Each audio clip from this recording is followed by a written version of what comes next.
ओम शांति 17 जून 2025 प्रातः मुरली बाबा कहउछंती मिठे बच्चे जदि निजर कल्याण करने को चाहूछ तेबे सबु प्रकारर बारण अर्थात संयम रक्षा कर।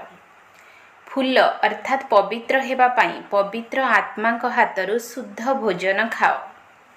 जदि निजर कल्याण करने को चाहूछ तेबे सबु प्रकारर बारण अर्थात संयम रक्षा कर।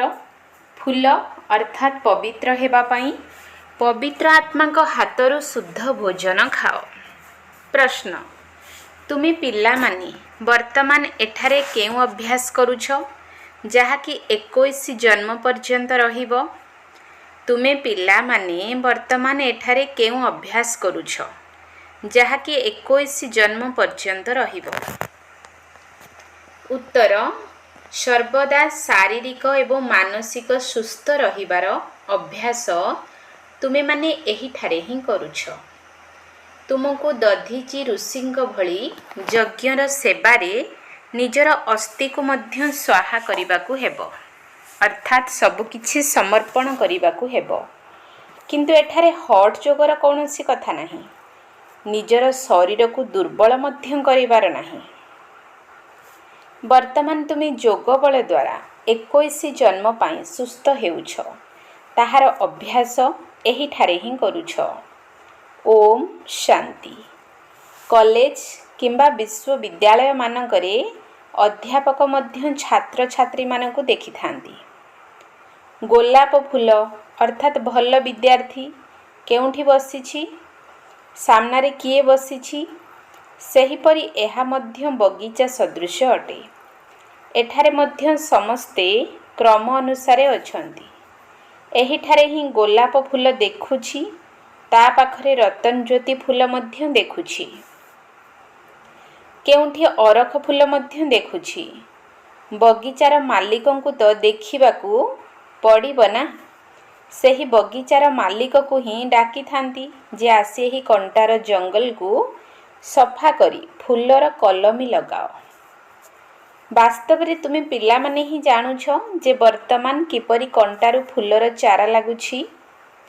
तुम मानक भितरे मध्य बहुत कम अछंती जेउ माने एही कथा उपरे विचार करि थांती। एक कथा मध्य तुमे पिला माने जानुछ जे से बगीचार माली मध्य अटंती नाउरिया मध्य अटंती समस्तंकु साथी रे नै जाउछंती। फूल को देखि बाबा मध्य खुशी हेउछंती। प्रत्येक बुझी थांती जे आमे कंटारू फूल हेउछु। देख ही ज्ञान केते श्रेष्ठ। एहाकु बुझिबा पाई मध्य विशाल बुद्धि दरकार।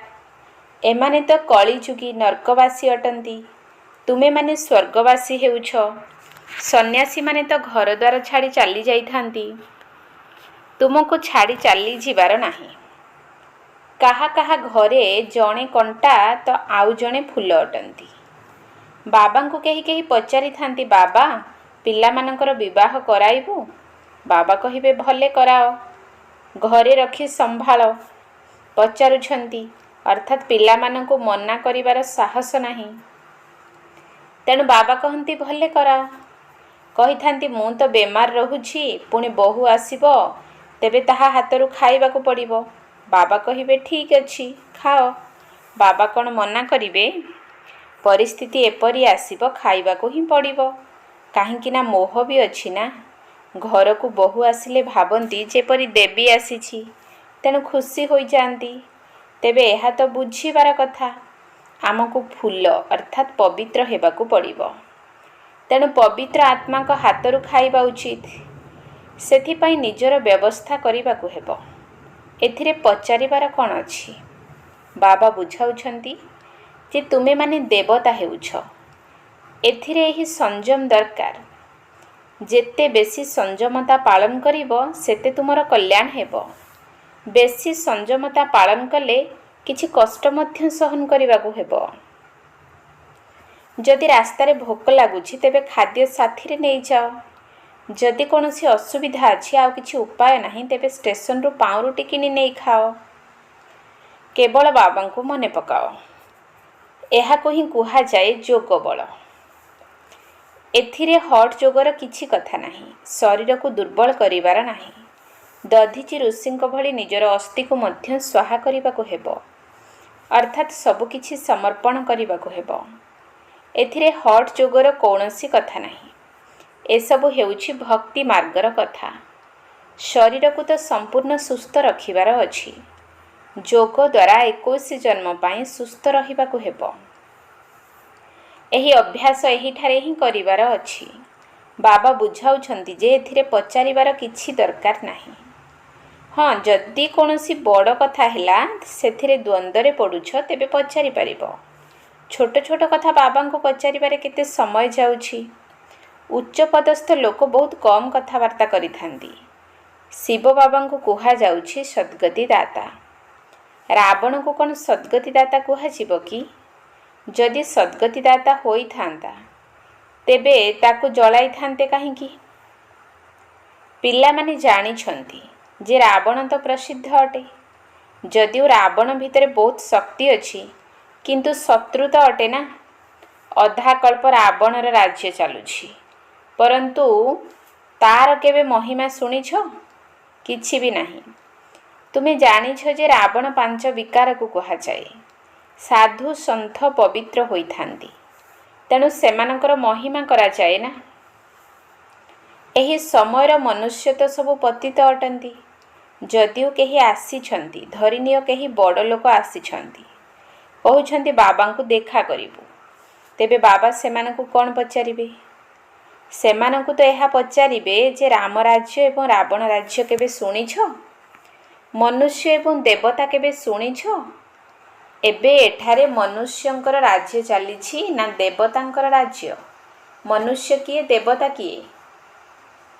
ଦେବତା କେଉଁ ରାଜ୍ୟରେ ଥିଲେ? ଦେବତାମାନେ ତ ସତ୍ୟ ଯୁଗରେ ଥାନ୍ତି। ଯଥା ରାଜାରାଣୀ ତଥା ପ୍ରଜା। ତୁମେ ପଚାରିପାରିବ ଯେ ଏହା ନୂଆ ସୃଷ୍ଟି ନା ପୁରୁଣା ସୃଷ୍ଟି। ସତ୍ୟ ଯୁଗରେ କାହାର ରାଜ୍ୟ ଥିଲା, ଆଉ ଏବେ କାହାର ରାଜ୍ୟ ଚାଲିଛି? ଚିତ୍ର ତ ସାମ୍ନାରେ ଅଛି। ଭକ୍ତି କ'ଣ ଏବଂ ଜ୍ଞାନ କ'ଣ, ଏହା ବାବା ହିଁ ବସି ବୁଝାଉଛନ୍ତି।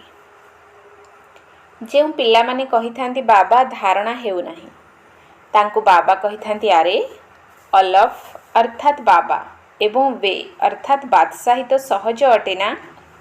ଅଲଫ ଅର୍ଥାତ୍ ବାବା ହିଁ କହିଥାନ୍ତି, ମୋତେ ମନେ ପକାଅ, ତେବେ ସମ୍ପତ୍ତି ମିଳିଯିବ। ଭାରତରେ ଶିବ ଜୟନ୍ତୀ ମଧ୍ୟ ପାଳନ କରୁଛନ୍ତି, କିନ୍ତୁ ସେ କେବେ ଭାରତକୁ ଆସି ସ୍ୱର୍ଗ ତିଆରି କଲେ? ଭାରତ ସ୍ୱର୍ଗ ଥିଲା, ଏକଥା ଜାଣିନାହାନ୍ତି, ଭୁଲି ଯାଇଛନ୍ତି। ତୁମେମାନେ କହିବ ଆମେ ମଧ୍ୟ ପୂର୍ବରୁ କିଛି ଜାଣିନଥିଲୁ ଯେ ଆମେ ସ୍ୱର୍ଗର ମାଲିକ ଥିଲୁ। ଏବେ ବାବାଙ୍କ ଦ୍ୱାରା ଆମେ ପୁଣି ଥରେ ଦେବତା ହେଉଛୁ। ବୁଝାଇଲା ବାଲା ମୁଁ ହିଁ ଅଟେ। ଗୋଟିଏ ସେକେଣ୍ଡରେ ଜୀବନ ମୁକ୍ତିର ଗାୟନ କରାଯାଇଛି, କିନ୍ତୁ ଏହାର ଅର୍ଥ କ'ଣ ବୁଝୁଛନ୍ତି? ଗୋଟିଏ ସେକେଣ୍ଡରେ ତୁମେମାନେ ସ୍ୱର୍ଗର ପରୀ ହେଉଛ ନା। ଏହାକୁ ଇନ୍ଦ୍ରସଭା ମଧ୍ୟ କୁହାଯାଏ। ସେମାନେ ପୁଣି ପାଣିର ବର୍ଷା କରୁଥିବା ଇନ୍ଦ୍ର ଭାବୁଛନ୍ତି। ତେବେ ଯିଏ ବର୍ଷା କରାଇଥାନ୍ତି, ତାଙ୍କର କୌଣସି ସଭା ଲାଗିଥାଏ କି? ଇନ୍ଦ୍ରପୁରୀ, ଇନ୍ଦ୍ରସଭା ଇତ୍ୟାଦି କ'ଣ କ'ଣ ସବୁ ଶୁଣାଇଥାନ୍ତି। ଆଜି ପୁନର୍ବାର ଏହି ପୁରୁଷାର୍ଥ କରୁଛେ। ଏହା ପାଠପଢ଼ା ଅଟେ ନା। ଯିଏ ବାରିଷ୍ଟରୀ ପଢ଼ନ୍ତି, ତେବେ ଭାବନ୍ତି କାଲି ମୁଁ ବାରିଷ୍ଟର ହେବି। ତୁମେ ଆଜି ପଢ଼ୁଛ, କାଲି ଶରୀର ଛାଡ଼ି ରାଜଧାନୀରେ ଯାଇ ଜନ୍ମ ନେବ। ତୁମେ ଭବିଷ୍ୟତ ପାଇଁ ପ୍ରାରବ୍ଧ ପାଉଛ। ଏଠାରୁ ପାଠ ପଢ଼ି ଯିବା, ପୁଣି ଆମର ଜନ୍ମ ସତ୍ୟ ଯୁଗରେ ହେବ। ରାଜକୁମାର ରାଜକୁମାରୀ ହେବା ହିଁ ହେଉଛି ଆମର ଲକ୍ଷ୍ୟ ଏବଂ ଉଦ୍ଦେଶ୍ୟ। ଏହା ରାଜଯୋଗ ଅଟେ ନା। କେହି କେହି କହିଥାନ୍ତି ବାବା ମୋର ବୁଦ୍ଧି ଖୋଲୁନାହିଁ। ଏହା ତ ତୁମର ଭାଗ୍ୟ। ତୁମର ଡ୍ରାମାରେ ପାର୍ଟ ଏହିପରି ଅଛି। ତାକୁ ବାବା କିପରି ବଦଳାଇ ପାରିବେ? ସ୍ୱର୍ଗର ମାଲିକ ହେବା ପାଇଁ ତ ସମସ୍ତେ ହକଦାର ଅଟନ୍ତି, କିନ୍ତୁ କ୍ରମାନୁଯାୟୀ ତ ହେବେ ନା। ଏପରି ତ ନୁହେଁ ସମସ୍ତେ ରାଜା ହୋଇଯିବେ। କେହି କେହି କହିଥାନ୍ତି ଈଶ୍ୱରଙ୍କର ଏତେ ଶକ୍ତି ଅଛି ଯେ ସେ ସମସ୍ତଙ୍କୁ ବାଦଶାହ କରିଦେବେ। ତେବେ ପ୍ରଜା କେଉଁଠାରୁ ଆସିବେ? ଏହା ବୁଝିବାର କଥା ନା। ଏହି ଲକ୍ଷ୍ମୀ ନାରାୟଣଙ୍କର ରାଜ୍ୟ ଥିଲା। ଏବେ ତ କେବଳ ନାମକୁ ମାତ୍ର ମହାରାଜା ମହାରାଣୀ ଅଛନ୍ତି। କେତେ ଟାଇଟଲ ମଧ୍ୟ ଦେଉଛନ୍ତି। ଲକ୍ଷେ 2 ଲକ୍ଷ ଟଙ୍କା ଦେଲେ ରାଜାରାଣୀର ଉପାଧି ମିଳିଯାଉଛି। ପୁଣି ଚାଲିଚଳନ ମଧ୍ୟ ସେହିପରି ରଖିବାକୁ ପଡ଼ିବ। ଏବେ ତୁମେ ଜାଣୁଛ ଯେ ଆମେ ଶ୍ରୀମତ ଆଧାରରେ ନିଜର ରାଜ୍ୟ ସ୍ଥାପନ କରୁଛୁ। ସେଠାରେ ସବୁ ସୁନ୍ଦର ଏବଂ ଗୋରା ହେବେ। ଏହି ଲକ୍ଷ୍ମୀ ନାରାୟଣଙ୍କର ରାଜ୍ୟ ଥିଲା ନା। ଶାସ୍ତ୍ରରେ କଳ୍ପର ଆୟୁଷ ଲମ୍ବା ଲେଖିଦେବା କାରଣରୁ ମନୁଷ୍ୟ ଏସବୁ ଭୁଲିଗଲେ। ଏବେ ତୁମେ ପୁରୁଷାର୍ଥ କରୁଛ ଶ୍ୟାମରୁ ସୁନ୍ଦର ହେବା ପାଇଁ। ତେବେ ଦେବତାମାନେ କ'ଣ କଳା ହୋଇଥାନ୍ତି? କୃଷ୍ଣଙ୍କୁ ଶ୍ୟାମଳ, ରାଧାଙ୍କୁ ଗୋରା ଦେଖାଇଥାନ୍ତି। କିନ୍ତୁ ଯଦି ସୁନ୍ଦର ହେବେ ତେବେ ଉଭୟ ସୁନ୍ଦର ହେବେ ନା। ପୁଣି କାମଚିତାରେ ଚଢ଼ି ଉଭୟ କଳା ହୋଇଯାଇଛନ୍ତି। ସେଠାରେ ସୁନାର ଦୁନିଆର ମାଲିକ ହେବ, ଆଉ ଏହା ହେଲା କଳା ପତିତ ଦୁନିଆ। ତୁମେ ପିଲାମାନେ ପ୍ରଥମେ ତ ନିଜ ଭିତରେ ଖୁସି ରହିବା ଦରକାର, ତା ସହିତ ଦୈବୀଗୁଣ ମଧ୍ୟ ଧାରଣ କରିବା ଦରକାର। କେହି କେହି କହିଥାନ୍ତି ବାବା ବିଡ଼ି ଛାଡ଼ି ପାରୁନାହୁଁ। ବାବା କହିବେ ଆଚ୍ଛା ବହୁତ ପିଅ। ଯଦି ପଚାରୁଛନ୍ତି ତେବେ ବାବା କ'ଣ କହିବେ? ସଂଯମରେ ନ ରହିପାରିଲେ ତଳକୁ ଖସିବେ। ଏକଥା ନିଜେ ବୁଝିବା ଦରକାର ନା।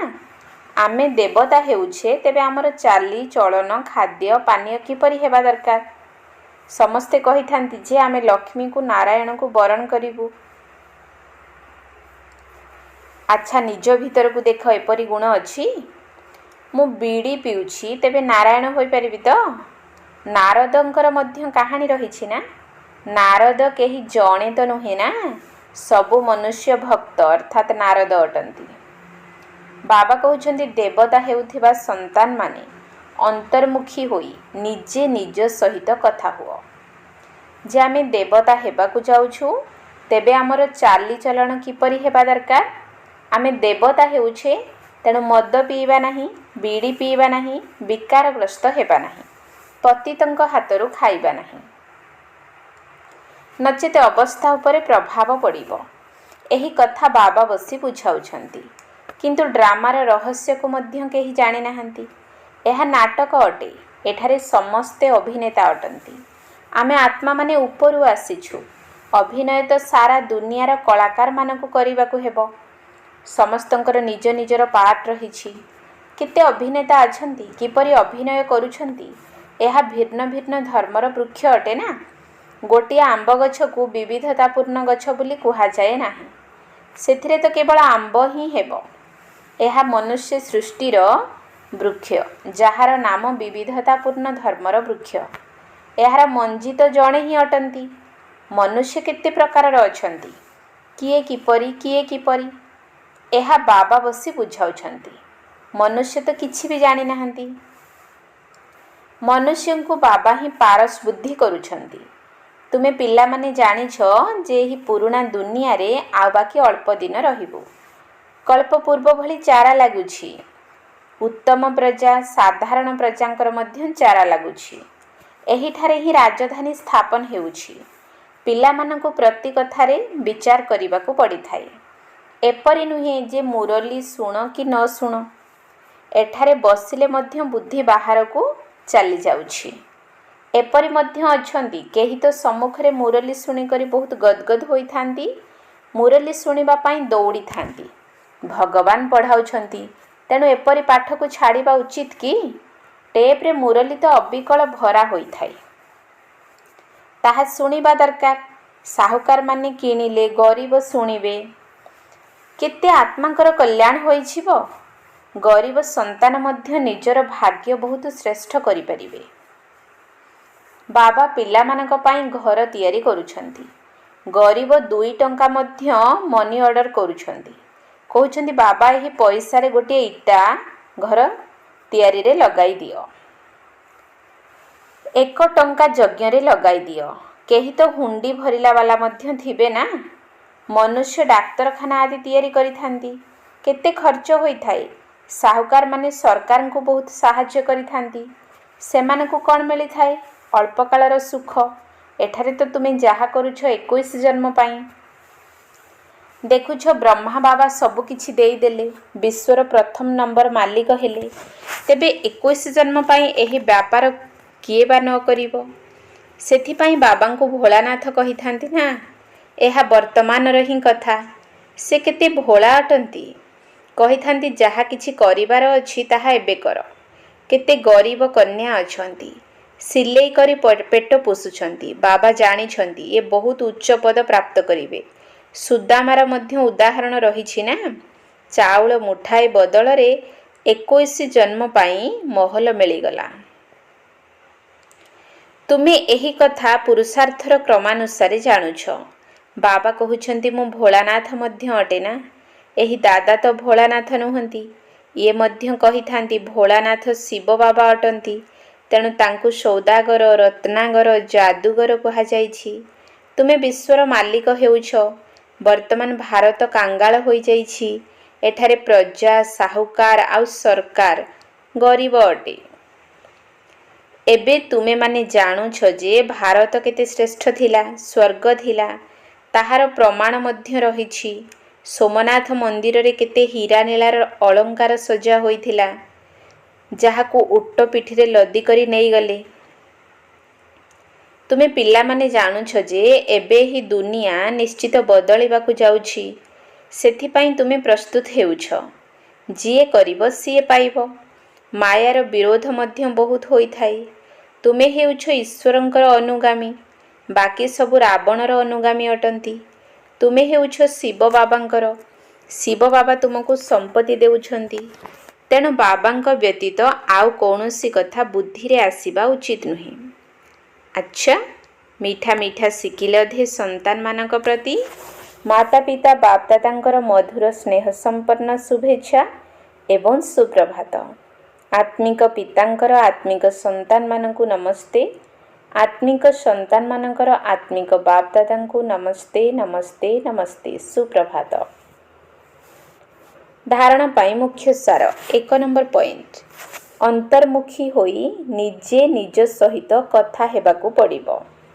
ଯେହେତୁ ମୁଁ ଦେବତା ହେବାକୁ ଯାଉଛି, ତେଣୁ ମୋର ଚାଲିଚଳନ କିପରି ଅଛି?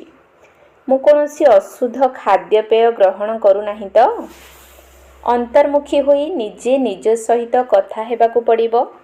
ଯେହେତୁ ମୁଁ ଦେବତା ହେବାକୁ ଯାଉଛି, ତେଣୁ ମୋର ଚାଲିଚଳନ କିପରି ଅଛି? ମୁଁ କୌଣସି ଅଶୁଦ୍ଧ ଖାଦ୍ୟପେୟ ଗ୍ରହଣ କରୁନାହିଁ ତ? 2 ନମ୍ବର ପଏଣ୍ଟ, ଯଦି ନିଜର ଭବିଷ୍ୟତ 21 ଜନ୍ମ ଉଚ୍ଚ ଅର୍ଥାତ୍ ଶ୍ରେଷ୍ଠ କରିବାକୁ ଚାହୁଁଛ, ତେବେ ସୁଦାମା ଭଳି ଯାହା କିଛି ଅଛି ଭୋଳାନାଥ ବାବାଙ୍କୁ ଅର୍ପଣ କରିଦିଅ। ପାଠପଢ଼ାରେ କୌଣସି ବାହାନା କର ନାହିଁ। ଯଦି ନିଜର ଭବିଷ୍ୟତ 21 ଜନ୍ମ ଉଚ୍ଚ ଅର୍ଥାତ୍ ଶ୍ରେଷ୍ଠ କରିବାକୁ ଚାହୁଁଛ, ତେବେ ସୁଦାମା ଭଳି ଯାହା କିଛି ଅଛି ଭୋଳାନାଥ ବାବାଙ୍କୁ ଅର୍ପଣ କରିଦିଅ। ପାଠପଢ଼ାରେ କୌଣସି ବାହାନା କର ନାହିଁ। ବରଦାନ, ଆଦି ଏବଂ ଅନାଦି ସ୍ୱରୂପର ସ୍ମୃତି ଦ୍ୱାରା ନିଜର ପ୍ରକୃତ ସ୍ୱଧର୍ମକୁ ଆପଣାଉଥିବା ପବିତ୍ର ଏବଂ ଯୋଗୀ ଆତ୍ମା ହୁଅ।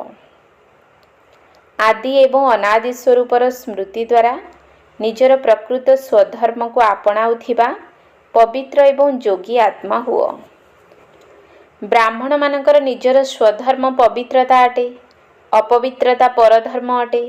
ଯେଉଁ ପବିତ୍ରତାକୁ ଆପଣାଇବାକୁ ଲୋକମାନେ କଷ୍ଟକର ବୋଲି ଭାବୁଛନ୍ତି, ତାହା ତୁମମାନଙ୍କ ପାଇଁ ଅତି ସହଜ ଅଟେ। କାହିଁକି ନା ସ୍ମୃତିରେ ଆସିଲା ଯେ ଆମର ବାସ୍ତବିକ ଆତ୍ମସ୍ୱରୂପ ସଦା ପବିତ୍ର ଅଟେ, ଅନାଦି ସ୍ୱରୂପ ପବିତ୍ର ଆତ୍ମା ଅଟେ ଏବଂ ଆଦି ସ୍ୱରୂପ ପବିତ୍ର ଦେବତା ଅଟେ।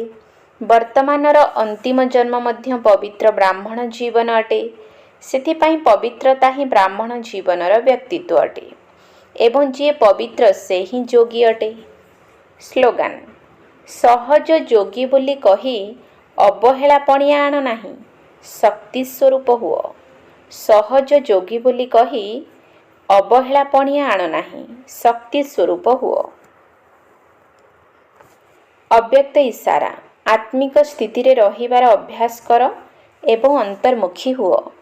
କଥାରେ ଅଛି ଅନ୍ତର୍ମୁଖୀ ସଦା ସୁଖୀ।